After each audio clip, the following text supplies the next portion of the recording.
নমস্কার বন্ধুরা, শর্মিস ফোড়নে সকলকে স্বাগত। আজকের রেসিপি মাটনের ঝোল। এখানে 1 কেজি মাটনকে আমি ভালো করে ধুয়ে নিয়েছি। এবারে আমি এটা 100 গ্রাম টক দই দিয়ে ভালো করে মাখিয়ে ফ্রিজে আধ ঘন্টা রেখে দেবো।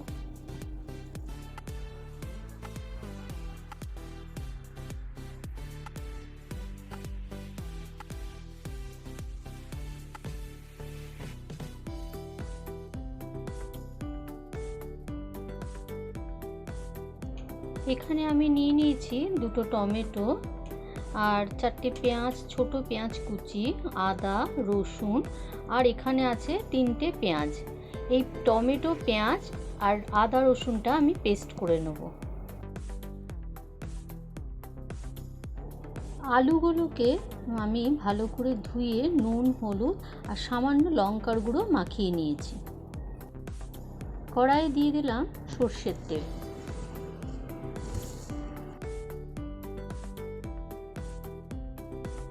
তেলটা গরম হয়ে গেছে, এবারে আমি আলুগুলোকে ভেজে নেব।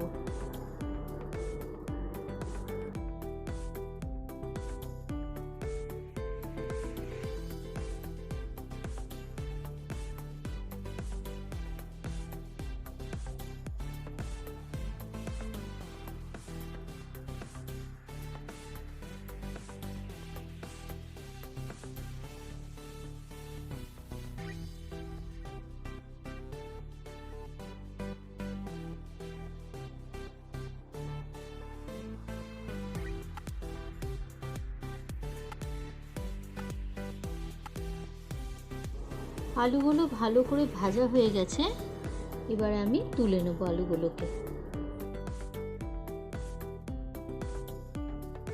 এবারে দিয়ে দিচ্ছি 2টো শুকনো লঙ্কা, গোটা শুদ্ধ লঙ্কাটা আমি দিলাম, আর দেব 2টো তেজপাতা, 6টা ছোট এলাচ আর একটা দারচিনি।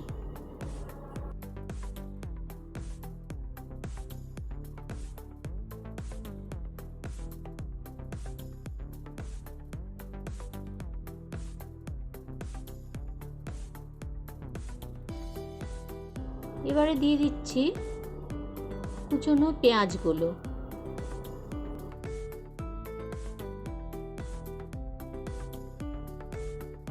পেঁয়াজটা ভাজা হওয়ার সময় আমি এখানে দিয়ে দেবো 1 চামচ চিনি। চিনিটা এই কারণেই এখানে দেব, পেঁয়াজ ভাজার সময় চিনি দিলে পরে মাংসের কালার খুব ভালো আসে এবং টেস্ট খুব ভালো হয়।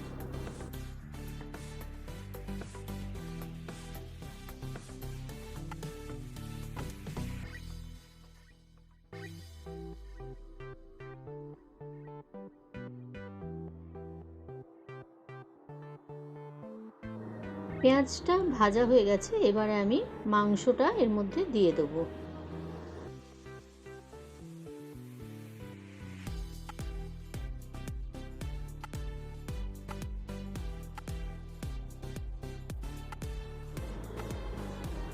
মাংসটা খুব ভালো করে নাড়াচাড়া করে তারপরে মশলাটা দেব, কেননা দইয়ের জলটা একটু টেনে যাক, তারপরে আমি মশলাটা দেব।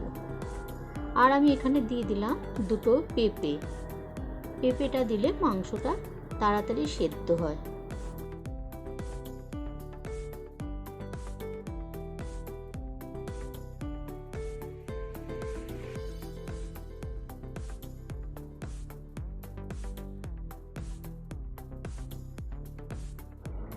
জলটা একটু টেনে নিয়েছি, এবারে আমি মশলাগুলো একে একে দিয়ে দেবো। প্রথমে দেব টমেটো পেঁয়াজের পেস্টটা,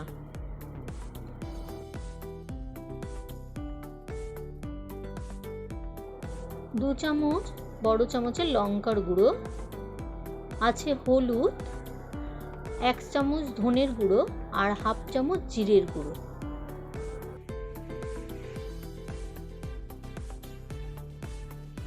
এবারে আমি খুব ভালো করে কষিয়ে নেব। কষানো হয়ে গেলে নুনটা তারপরে দেব, আগে থেকে নুনটা দেব না।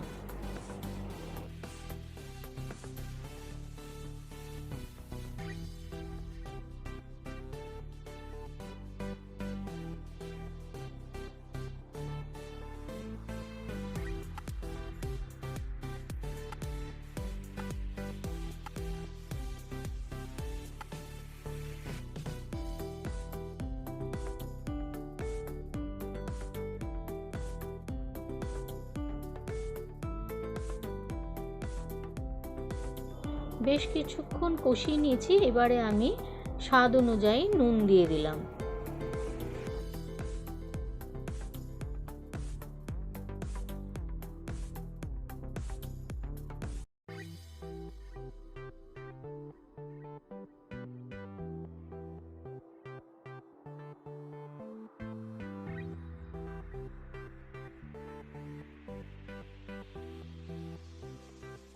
এবারে আমি কড়াইটায় ঢাকা দিয়ে দেবো।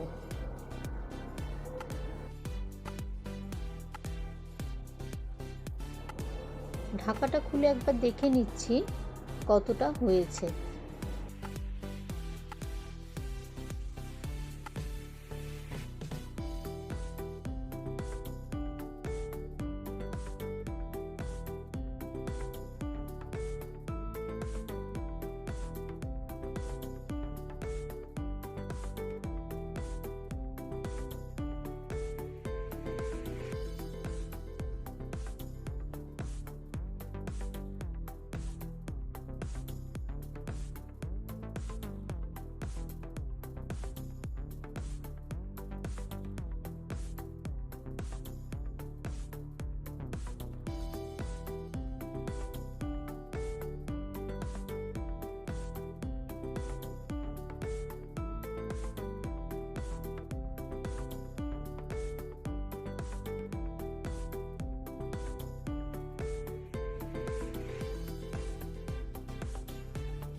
খুব ভালো করে কষিয়ে নিয়েছি, খুব সুন্দর তেল বেরিয়ে গেছে সাইড দিয়ে।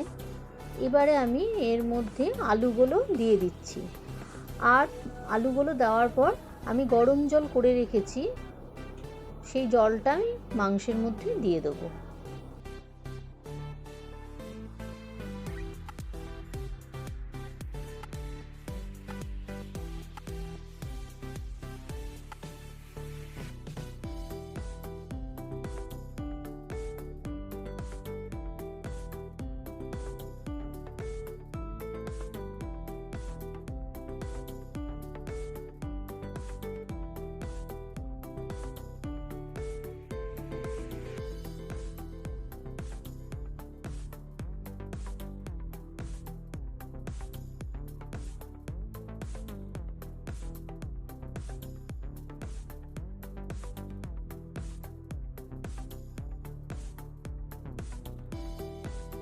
আবারও ঢেকে দেব আলুগুলো সেদ্ধ হওয়ার জন্য।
মাংসটা হয়ে গেছে, এবার আমি নামিয়ে নেব।